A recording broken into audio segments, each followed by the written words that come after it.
And now, it is time for, I'm almost tempted to say the orcs, but no, that's Warhammer, not Warcraft. The orcs for the Horde.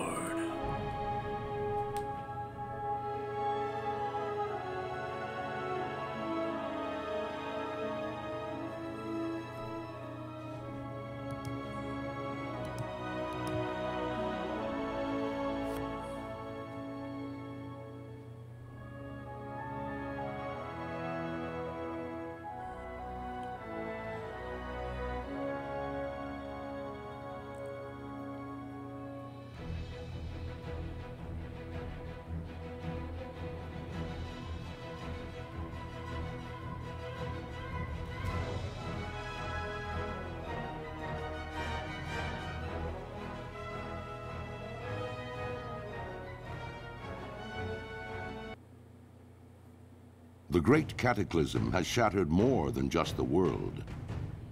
War Chief Thrall, arguably the most powerful living shaman, has left his people behind so that he might stop the cataclysm at its source. Yet, in his absence, the orc champion Garrosh Hellscream has become the Horde's new war chief. Though popular amongst the orcs for his victories against the Lich King, Garrosh's reckless leadership has begun to cause a rift between himself and the other leaders of the Horde. With Durotar's natural resources nearly depleted, Garrosh seeks to take whatever his people need to survive, regardless of who stands in his way. A dangerous new era for the Horde has dawned, and it falls to brave orcs like you to uphold the will of the new war chief and assure the dominance of your people.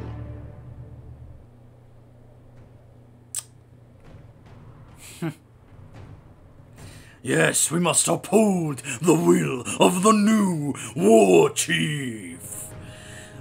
I find it funny because, as you will hear when we do the other starter zones and we hear the other intros, usually they will talk about or refer to Garrosh in a very negative tense. Talking about how, horrible Garrosh is, how reckless he is, how he's making things worse. And yet here it's like, you must uphold the will of your new war chief. Do I have to? Though, the thing is, this actually makes a lot of sense when it comes to the storyline for the orcs at this period of time. So, remember, just as a reminder, we are now out of Burning Crusade, we have now passed Wrath, and we are now in Cataclysm. And at this point in time, as you heard, Garrosh has now taken over as the war chief. And this was basically now the start of the beginning of the storyline that was going to carry over towards the end of Mists of Pandaria. And I kind of want to talk about this a bit, because there's an expectation when it comes to orcs and swearing loyalty, not necessarily just to the Horde, but to the war chief, though obviously that's kind of adapted over time. So, during this period of time, it was expected that if you were an orc who was now joining the Horde at, in the terms of, like our character, who is now joining. See, certain classes, when you go to certain starter zones, can start off in a manner where there's either a predetermined, like, this is what you were, and now this is what you're, what's going to happen going forward. Like, with our Draenei character, we had just survived that crash from the Exodar as a member of the Exodar crew, and now we were going forward from there. That's kind of what we were doing there. Here, we used to be a peon. Yeah. No, as in the peon, what are you doing? Something you doing? Yeah, that. Now, that doesn't mean that we're dumb or that we're stupid. We were just a former worker. But now we have made strides to try and do more for the Horde. For the Horde! I can do more for the Horde than just be a worker. I can be a warrior for the Horde. horde. That's kind of the basic idea, the basic mentality. Orcs have a very, intense culture. I will do this intensively for the horde. That's kind of the mentality. There's a very strong mentality amongst the orc people. And I'm speaking about this from the heart because I'm an orc main. My main is an orc, and for good reason. I've always loved the orcs as a race, and their culture, and, their lore, and their history, and their background. I obviously don't agree with some of them, but that's, Garrosh, this kind of has to go with what I was talking about in terms of the storyline as well as the culture. Orcs, a lot of orcs will have a mentality growing up that they have to swear fealty.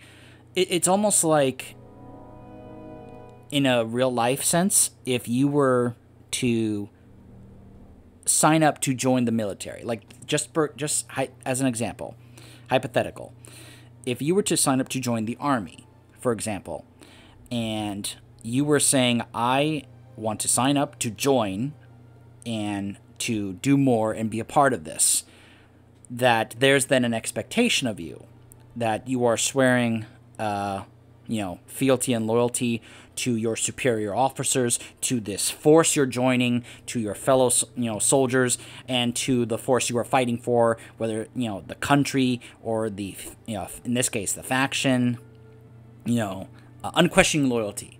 And if you disobey orders and such, then you will be charged with treason and such, and you will be dishonored, stuff, that it's that kind of mentality, that kind of expectation for orcs, such as our characters right here. And this goes into some of the other stuff that I was referring to in regards to what was going on at this time that goes through to Pandaria with Garrosh and many of the orcs. Because the thing is, Garrosh at this time was growing to be very popular amongst the orc people, a portion of it, not all of them, but a good amount of them, because we would see this going in, as we got to the Siege of Orgrimmar. Because the storyline of Garrosh from this point onwards was basically a retelling, of the story of the rise of Nazi Germany from World War II. Because you can make, this is how I would describe it. A good number of the orcs who were still loyal to the Horde, who were also working with Thrall and Vol'jin, they were the Germans. Garrosh and the orcs who were fanatical followers of him and his cause were the Nazis. That's how I would compare the two. And that's kind of the distinction that you would make. Oh my goodness, sounds like there's a thunderstorm outside. But I'm bringing this up also to partly, use an example here for that, of sometimes there are orcs that are loyal to their leader, or in this case the war chief, not necessarily because they are believers in the cause, but because they were so committed to follow that oath that they swore long ago, to follow the Horde and the war chief out of a sense of duty, even if they are not believers in the cause. And this was the case with Nazgrim in the Siege of Orgrimmar. He didn't follow Garrosh because he was a believer in the cause that Garrosh was having. He was following Garrosh out of a sense of duty because he swore an oath of loyalty and, an honorable oath that to his honor he would continue to serve faithfully to the war chief because that was the oath he made long ago, to follow the war chief. And that's that's the mentality and the culture that many of the orcs have, Oh my goodness! Yep, that is a thunderstorm outside. So, anyways, I'm bringing, I'm talking about this to really try and explain why here it's like, oh, you must uphold the war chief, because the expectation is that you have now joined the ranks of the Horde military and you are to swear an oath to serve your war chief, who is, of course, your military superior, and of course you need to follow the orders of your superior. Here's another example I can make it out to. How many of you have seen the movie A Few Good Men? I would imagine it's quite a few, and if you haven't, you need to see it. It's a fantastic movie. But they talk about how the Marines there on that island were, you know, had the mentality, and Jack Nicholson's character in the movie says it very well, of what their mentality is there, is that we follow orders or people die. And that's basically the idea here, is that you are going to follow orders or people will die.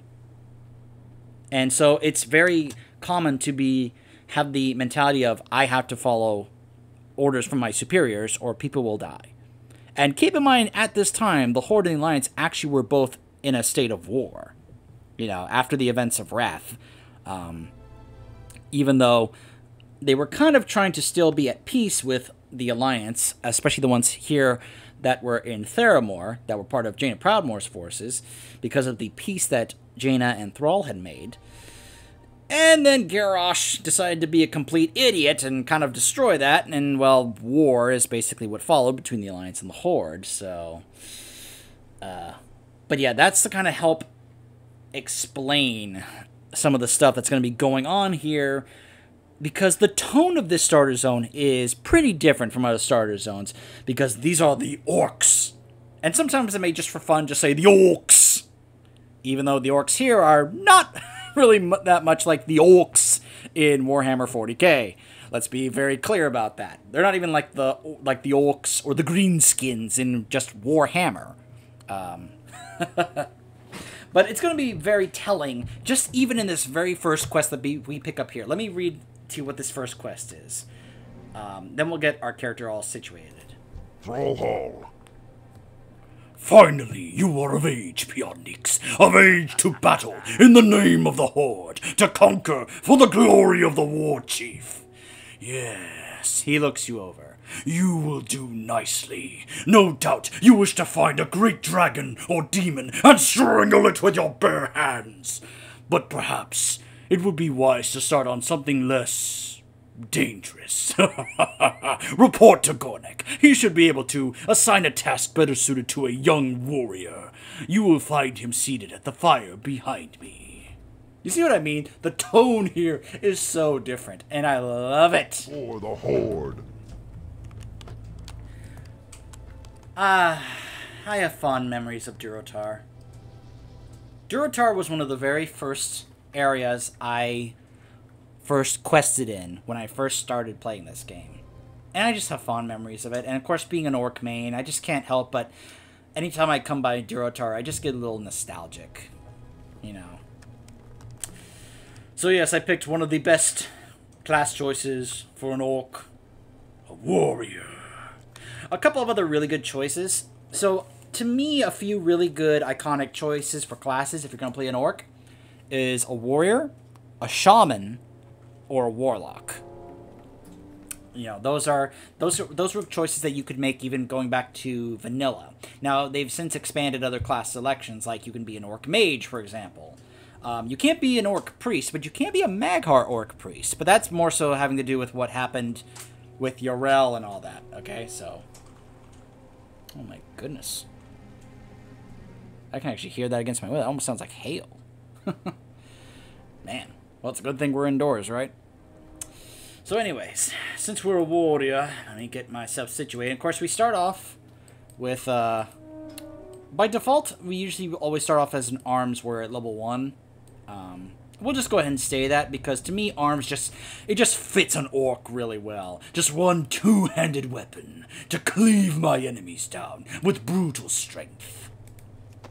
And we'll go with the might set because it's basically the set that Dranosh wore at the Wrathgate, and of course, every orc honors Dranosh and what he did for the Horde.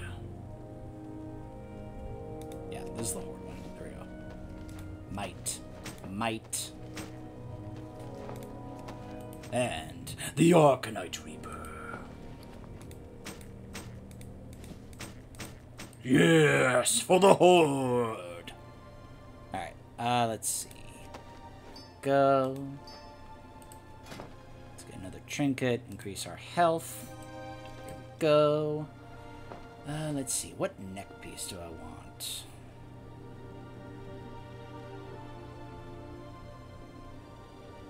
Here we go, critical strike. Yes! For the Horde.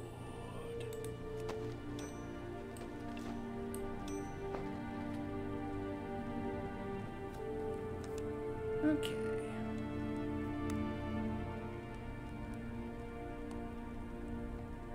I'll just kind of keep that handy for the time being.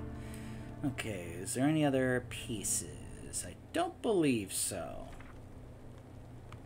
Alright, that's fine. Thrall Hall. Another one of Cal Tunk's recruits, A sorry state of affairs we find ourselves in, if this is the best that the Horde can produce. No matter, by the time we think you're ready to leave the valley, you'll be a proud warrior of the Horde. The first order of business will be to put a little strength in your backbone. I could send you out to the Barrens to hunt Kodo, but well, in all honesty, you're more useful to us alive than dead. I believe that you'll be more used to us slaughtering the boars that you'll find in the farms to the north and northeast of here.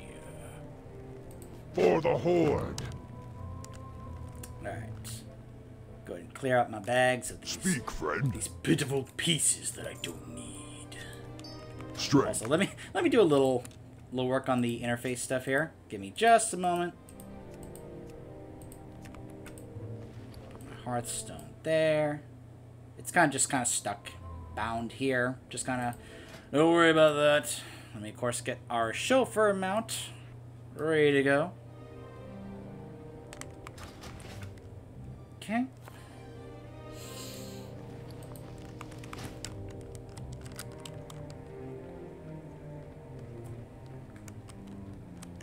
Wait, hold on.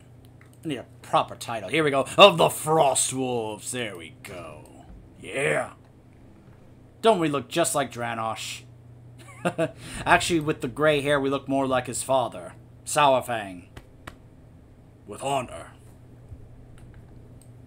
Much love and honor to Sourfang.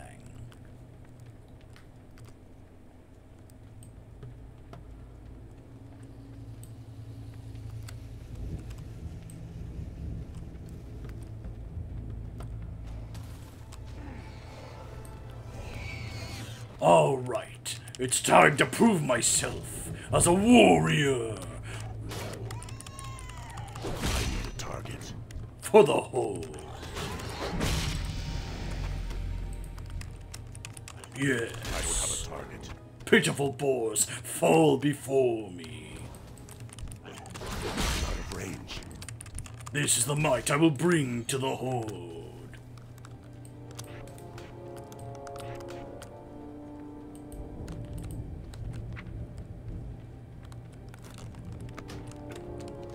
Oof. Boy, that is a loud storm going on outside. So if you guys can hear that, obviously there's nothing I can do about that. But then again, storms in Durotar, I mean, wouldn't that really just fit?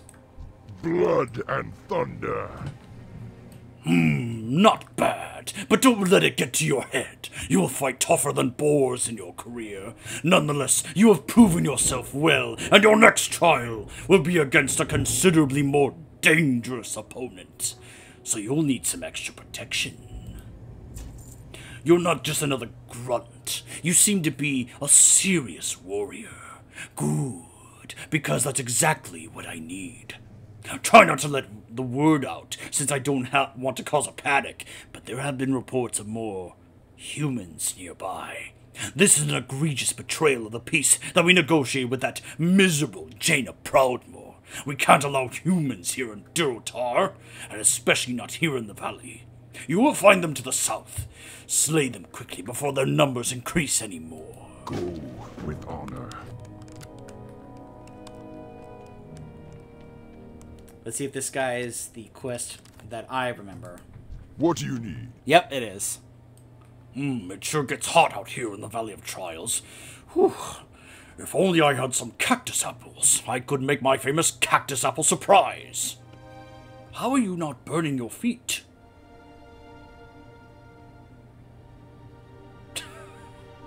He's talking to Duanka there. I could make my famous cactus apple surprise. Nothing cools you off faster than a piece of that delicious treat. I'll tell you what, if you bring me 6 cactus apples, I will make you a few portions of cactus apple surprise to take with you on your adventures. If you're interested, you can find cactus apples growing near the cactus plants around here. May your blades never dull. So, there are plenty, numerous quests here that have carried over from the vanilla version of this zone. And I double-checked this because I did go through here in WoW Classic. And the Cactus Apple quest was one I did notice was still here. Also, when I tried out WoW Classic when it was like in PTR or like when it was in beta or whatever, one of the things I found out when I tried out an Orc Warlock was that when you came in here, like in Classic, there are going to be some trainers in here for you to try and get some of your initial abilities and such. Now, this I find interesting. A captured Northwatch Scout. Wait, can I actually open this and let them out and... Oh my gosh, I can. I could just let them out and then just kill them. Oh my gosh, that's terrible. That would be stealing. Wow. I didn't know I could do that. Huh. Wow. Something first. It's time to execute you, prisoner. So as opposed to going over here and finding them, I can just go over here and just let them out and then execute them, basically. Man. I didn't realize I could do that. But yeah, this is not a an inn or a rest area. So if you wanted to get to a rest area, you had to finish here, and then you had to leave. And you remember that village that I showed you, Senjin Village? When we were gonna... When we went through the Echo Isles as our troll, and then I ended up there, and that's where we stopped. Yeah, that's the first rest area. So once we're done here in the Valley of Trials, as it's appropriately called, because you're going through trials to see if you're worthy to join the Horde, we will then make our way to Senjin Village and start doing the questing there, and then move our way up.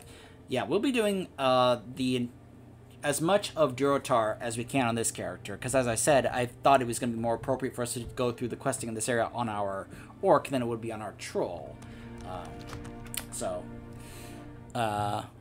We will be... yeah, I think we could just go and chop off here, because starting to get a tad bit concerned about that storm outside. And we will be collecting cactus apples. A very appropriate quest for a warrior, right? When we return, stay tuned.